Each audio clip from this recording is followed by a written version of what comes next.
Enma, alternately known as Yama, Jizō, Datsueba.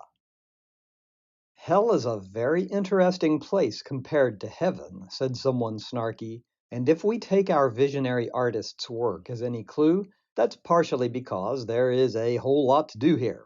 For one thing, as we saw in maps of hell, the underworld has a lot of microclimates, each of which generates an unpleasant experience precisely attuned to ethical inadequacy on Earth. Accordingly, there are also all sorts of beings here, each for their own various reasons, and in this triptych we meet three of them, up close and personal. On the right is Hell's senior-most jurist Yama, who we first encountered as the small blue figure in the Nepalese Hell map, and whose many forms you saw in Lords of Hell.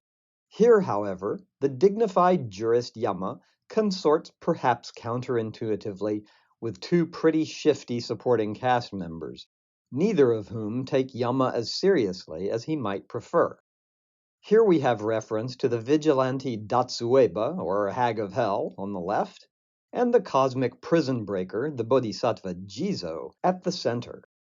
Datsueba, alternately known as the old woman who snatches away clothes, or by her nickname, the Hag of Hell, well, she hangs around Sanzu, the river of the underworld, and perched above his banks, she waits for recently deceased souls to arrive. Taking the law into her own hands, Datsueba strips each of their clothes, which she then hangs on the branches of trees. If the clothes are so heavy with sin that they pull the tree branches down, the hag then subjects the sinner's soul to eye for an eye style post-mortem recompense. Luckily, the bodhisattva Jizō in the central panel will have none of Datsueba's hijinks, to which he will put an unceremonious end.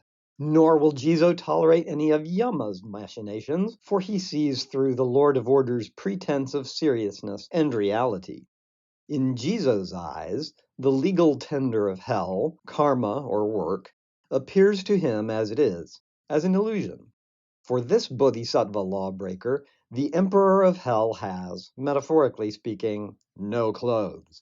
And because he sees objects as the truly cloud-like configurations of thought forms that they must be, he can travel through the seemingly objective realms, like hell, that would obstruct beings with a more limited perspective.